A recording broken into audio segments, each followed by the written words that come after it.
എല്ലാവർക്കും നമസ്കാരം. എൻ്റെ പേര് ഐശ്വര്യ. പുതിയ വീഡിയോയിലോട്ട് സ്വാഗതം. ഞാനിപ്പോൾ വന്നിരിക്കുന്നത് ശ്രീ ആറന്മുള പാർത്ഥസാരഥി ക്ഷേത്രത്തിലാണ്. ഇവിടേക്ക് വന്നതിൻ്റെ ഉദ്ദേശം എന്താണെന്ന് പറഞ്ഞാൽ ഒരുവിധം എല്ലാവർക്കും മനസ്സിലായിട്ടുണ്ടാവും. ഒന്നാമത്തെ കാര്യം ഭഗവാനെ കണ്ട് തൊഴ, രണ്ടാമത്തെ കാര്യം വള്ളസദ്യയായിരുന്നു. അത് നല്ല രീതിയിൽ കഴിക്കാൻ പറ്റി. അപ്പോൾ വള്ളസദ്യയെ കുറിച്ചിട്ടുള്ള വിവരങ്ങളായിരിക്കും ഈ ഒരു വീഡിയോയിൽ ഉണ്ടാവുക. വള്ളസദ്യ എന്ന് പറയുമ്പോൾ ഞാൻ ആക്ച്വലി കഴിഞ്ഞ വർഷം തൊട്ടേ ഈ വള്ളസദ്യനെ പറ്റിയിട്ട് കുറേ എങ്ങനെയാണ് നമുക്ക് വരാൻ പറ്റുക, കാരണം നമ്മൾ വേറൊരു ജില്ലയിലുള്ള ആൾക്കാരാണ്. അപ്പോൾ അവിടെ നിന്ന് ഇവിടേക്ക് വന്ന് എങ്ങനെയാണ് ഇതിൽ പങ്കെടുക്കുക, ഒന്നും അറിയില്ലായിരുന്നു. സോ നമ്മൾ കുറച്ച് വഴികളൊക്കെ നോക്കി അവസാനം നമുക്ക് ടിക്കറ്റ് കിട്ടി. അങ്ങനെ നമ്മൾ വന്നു, അത് എക്സ്പീരിയൻസ് ചെയ്തു. സത്യം പറഞ്ഞാൽ ലൈഫിൽ ഒരു വട്ടമെങ്കിലും വന്നത് എക്സ്പീരിയൻസ് ചെയ്യണം എന്നാണ് എൻ്റെ ഒരു അഭിപ്രായം. വരിക മാത്രമല്ല, ആ പള്ളിയോടക്കാരുടെ ഒപ്പം ഇരുന്ന് സദ്യ കഴിക്കാമെന്ന് പറയണതും നല്ലൊരു ഭാഗ്യം തന്നെയാണ്. അവർ വിളിച്ചു ചൊല്ലി ഓരോന്ന് വാങ്ങിച്ച് കഴിക്കുന്നതൊക്കെ ഒരു എക്സ്പീരിയൻസ് ആണ്. സോ അതിനെ പറ്റിയിട്ടുള്ളൊരു വീഡിയോ ആയിരിക്കും ഇത്. എല്ലാവരും കാണുക. അങ്ങനെ രാവിലെ തന്നെ നമ്മൾ അമ്പലത്തിലെത്തി ഭഗവാനെ കണ്ട് മനസ്സ് നിറയെ തൊഴുത് വഴിപാടുകളും കാര്യങ്ങളൊക്കെ കഴിഞ്ഞതിന് ശേഷമാണ് കേട്ടോ നമ്മൾ ആറന്മുള വള്ളസദ്യയോടനുബന്ധിച്ചിട്ടുള്ള ചടങ്ങുകൾ കാണാനും അനുഭവിക്കാനും ഒക്കെ പോയത്. അപ്പോൾ നമ്മൾ നേരെ പോയത് വടക്കേ ഗോപുര നടയിലാണ് കേട്ടോ. അന്നദാനേശ്വരനായ ആറന്മുളേശ്വരന് മുമ്പിൽ ഭക്തർ സമർപ്പിക്കുന്ന ഒരു വഴിപാടാണ് കേട്ടോ ആറന്മുള വള്ളസദ്യ എന്ന് പറയുന്നത്. എല്ലാ വർഷവും മലയാള മാസം കർക്കിടകം മുതൽ കന്നി വരെയാണ് ആറന്മുള സദ്യ നടത്തപ്പെടുന്നത്. ഈ വർഷം അതായത് 2025 ജൂലൈ 13 മുതൽ ഒക്ടോബർ 2 വരെയാണ് കേട്ടോ നടത്തുന്നത്. അപ്പം നമ്മൾ പോയത് ഓഗസ്റ്റ് 4 കേട്ടോ. വഴിപാട് സമർപ്പിക്കുന്ന ഭക്തർ രാവിലെ അമ്പലത്തിൽ വന്ന് നിറപ്പറ സമർപ്പിക്കുന്നതോടെയാണ് കേട്ടോ ചടങ്ങുകൾ ആരംഭിക്കുന്നത്. പിന്നീട് അവർ സത്രക്കടവത്തിലെത്തി പള്ളിയോടത്തെ യാത്രയാക്കുന്നു. ഈ പള്ളിയോടങ്ങൾ എന്ന് പറയുന്നത് ആ വഞ്ചികളെയാണ് പള്ളിയോടങ്ങൾ എന്ന് പറയുന്നത്. വഞ്ചി എന്നല്ല, പള്ളിയോടങ്ങൾ എന്നാണ് അതിനെ പറയുന്നത്. പിന്നീട് താളത്തിനും പാട്ടുകൾക്കും വഞ്ചിപ്പാട്ടുകൾക്കും അനുസരിച്ച് ഈ പള്ളിയോടങ്ങൾ വടക്കേ ഗോപുരനടയിൽ എത്തുന്നു. അതിനുശേഷം ആ വടക്കേ ഗോപുരനടയിൽ എത്തിയ ഈ പള്ളിയോടങ്ങളെ സ്വീകരിക്കാനായിട്ട് വഴിപാട് നടത്തുന്ന ഭക്തർ എല്ലാവിധ ആചാരങ്ങളോടും അനുഷ്ഠാനങ്ങളോടും കൂടിയിട്ട് അവരെ സ്വീകരിക്കുന്നതാണ് നിങ്ങൾ ഈ കാണുന്നത്. അപ്പോൾ അവരെ സ്വീകരിച്ച് അമ്പലത്തിൽ വന്ന് 3 വട്ടം വലം വച്ചതിന് ശേഷം എല്ലാവിധ ചടങ്ങുകൾക്ക് ശേഷമാണ് കേട്ടോ വള്ളസദ്യ ആരംഭിക്കുന്നത് തന്നെ.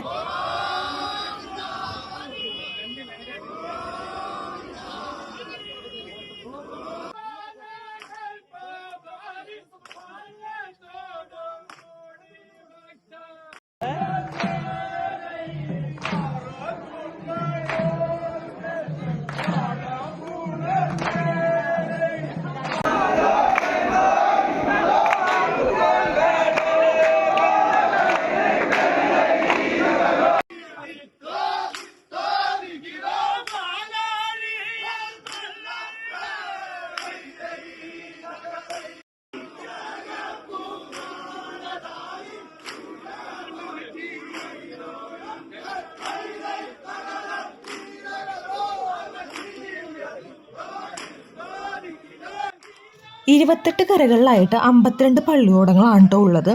ലോകത്തിൽ തന്നെ ഏറ്റവും വലിയ ഒരു സദ്യയായിട്ടാണ് ആറന്മുള വള്ളസദ്യ കണക്കാക്കപ്പെടുന്നത്. ഒരു ആറന്മുള സ്വദേശി അല്ലാത്ത പക്ഷം, നമ്മളുടെ കയ്യിൽ ആറന്മുള വള്ളസദ്യ കഴിക്കാൻ പാസ് ഇല്ലാത്ത പക്ഷം ഈ സദ്യയിൽ പങ്കെടുക്കുന്നത് ഒരല്പം ദുഷ്കരമായ കാര്യമാണ് കേട്ടോ. ആറന്മുള എന്ന സ്ഥലവുമായിട്ട് യാതൊരു ബന്ധമില്ലാത്ത ആളുകളാണെങ്കിൽ ഏറ്റവും ഉത്തമം ചിങ്ങമാസത്തിൽ വരുന്നതാണ്. എന്താണെന്നാൽ ചിങ്ങമാസത്തിലെ ഒട്ടുമിക്ക ദിവസങ്ങളിലും 5, 6, 7 അതിലധികമോ വള്ളസദ്യകൾ ഉണ്ടാവും. അപ്പോൾ കൂടുതൽ വള്ളസദ്യകൾ ഉണ്ടെങ്കിൽ പാസുകൾ ലഭിക്കുന്നതിനുള്ള ചാൻസും ഓട്ടോമാറ്റിക്കലി കൂടും. ഇനി ഞാൻ പറയാൻ പോകുന്ന കാര്യങ്ങൾ എന്താണെന്ന് വെച്ചാൽ എങ്ങനെ വള്ളസദ്യയിൽ പങ്കെടുക്കാം എന്നതിനുള്ള കുറച്ച് കാര്യങ്ങളാണ് കേട്ടോ. എനിക്കറിയാവുന്ന 2-3 കാര്യങ്ങളാണ് ഞാൻ നിങ്ങളായിട്ട് ഷെയർ ചെയ്യുന്നത് കേട്ടോ. ഒന്നാമത്തെ കാര്യം എന്ന് പറയുന്നത് 10 എന്തായാലും അമ്പലത്തിൽ എത്തിയിരിക്കണം. എന്നിട്ട് നേരെ പള്ളിയോടെ സേവാ സംഘത്തിൻ്റെ അടുത്തോട്ട് പോവുക. അവരുടെ കയ്യിൽ ഒരു നിശ്ചിത കൂപ്പൺ ഉണ്ടാവും, അതായത് പാസ് ഉണ്ടാവും. അപ്പോൾ അവരുടെ അടുത്ത് ഉണ്ടെങ്കിൽ അവരെന്തായാലും നമുക്ക് തന്നിരിക്കും. അതിന് നമ്മൾ നേരത്തെ എത്തണം. രണ്ടാമത്തെ കാര്യം എന്ന് പറയുന്നത് കരക്കാരെ അല്ലെങ്കിൽ വള്ളക്കാരെ ബന്ധപ്പെടുക എന്നുള്ളത്. ഈ കരക്കാരുടെ കയ്യിലും വള്ളക്കാരുടെ കയ്യിലും ഈ പറഞ്ഞ പോലെ ഒരു നിശ്ചിത കൂപ്പണുകൾ പാസുകൾ ഉണ്ടാവും. അപ്പോൾ അവരുടെ കയ്യിൽ ഉണ്ടെങ്കിൽ നമ്മൾ അവരുടെ അടുത്ത് ശാന്തമായി വിനീതമായിട്ട് അവർക്ക് ഒരു ശല്യം ഉണ്ടാക്കാത്ത രീതിയിൽ ചോദിക്കുകയാണെങ്കിൽ അവരുടെ കയ്യിലുണ്ടെങ്കിൽ അവർ എന്തായാലും നമുക്ക് തന്നിരിക്കും. മൂന്നാമത്തെ കാര്യം എന്ന് പറയുന്നത് പണം അടച്ച് പാസ് വാങ്ങിക്കുക എന്ന് പറയുന്നതാണ്. പക്ഷേ ഈ പണം അടച്ച് വാങ്ങിക്കുന്ന പാസ് നമുക്ക് ഇങ്ങനെ ഇരുന്ന് കാണാൻ പറ്റില്ല. അത് പാഞ്ചജന്യം ഓഡിറ്റോറിയത്തിൽ സെപ്പറേറ്റ് ആയിട്ടായിരിക്കും കാണുന്നത്. അതെനിക്കത്ര നല്ലതായിട്ട് തോന്നുന്നില്ല. നാലാമത്തെ കാര്യം എന്താണെന്ന് പറയണത് ക്ഷമ. വള്ളക്കാരും കരക്കാരും എല്ലാം കഴിച്ചു കഴിഞ്ഞതിന് ശേഷം ആളൊഴിവുണ്ടെങ്കിൽ അവർ എന്തായാലും നമ്മളെയും കയറ്റിയിരിക്കും. അപ്പോൾ ഇതൊക്കെയാണ് എനിക്കറിയാവുന്ന ആറന്മുള വള്ളസദ്യയിൽ പങ്കെടുക്കാൻ പറ്റുന്ന കുറച്ച് വഴികളെന്ന് പറയുന്നത്.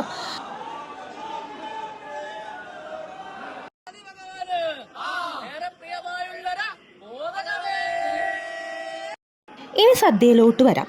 66 വിഭവങ്ങൾ അടങ്ങിയ വിഭവസമ്പുഷ്ടമായ ഒരു സദ്യയാണ് ആറന്മുള വള്ളസദ്യ എന്ന് പറയുന്നത്. 44 വിഭവങ്ങൾ ഇലയിൽ വിളമ്പും. ബാക്കി 22 വിഭവങ്ങൾ പാടി ചോദിക്കുന്നതനുസരിച്ച് വിളമ്പും. അവർ ചോദിക്കുന്നത് അത്രയും വിളമ്പിക്കൊണ്ടേയിരിക്കണം. ഇല്ല എന്ന് പറയാനും പാടില്ല. ഈ വിളമ്പുന്ന ഓരോ കറികൾക്കും ഓരോ പ്രത്യേകതകളുണ്ടെന്ന് വേണമെങ്കിൽ പറയാം.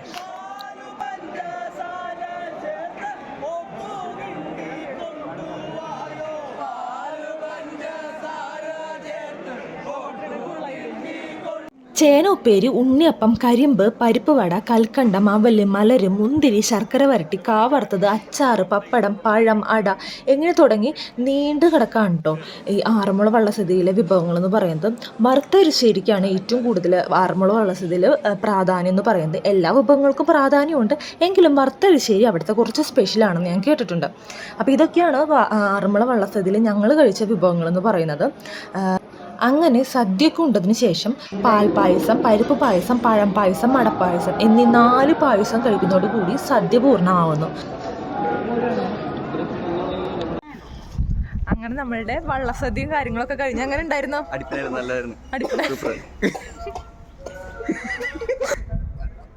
അങ്ങനെ നമ്മുടെ വള്ളസദ്യയും കാര്യങ്ങളൊക്കെ കഴിഞ്ഞു. ശരിക്കും ഒരു എക്സ്പീരിയൻസ് ആണ് കേട്ടോ. ഒരു ടൈമെങ്കിലും നമ്മളതിവിടെ വന്നിട്ട് എക്സ്പീരിയൻസ് ചെയ്യണം. അത് ചെയ്യുമ്പോൾ ശരിക്കും എന്താ പറയുക, ആ വള്ളക്കാരോടൊപ്പം വന്നിരുന്ന് കഴിച്ച് അവർ വിളിച്ച് ചൊല്ലി മേടിക്കുക, അതൊക്കെ ശരിക്കും കാണണം. അതല്ലാണ്ട് നമ്മൾ വേറെ വഴി കൂടെ, അതായത് ആ സമയത്ത് കയറിയാൽ നമുക്കതൊരു എക്സ്പീരിയൻസ് ആവുള്ളൂ. അപ്പോൾ ഒരു നല്ല എക്സ്പീരിയൻസ് ആയിരുന്നു. അപ്പോൾ വീഡിയോ ഇഷ്ടപ്പെട്ടെന്ന് വിചാരിക്കുന്നു. ബൈ.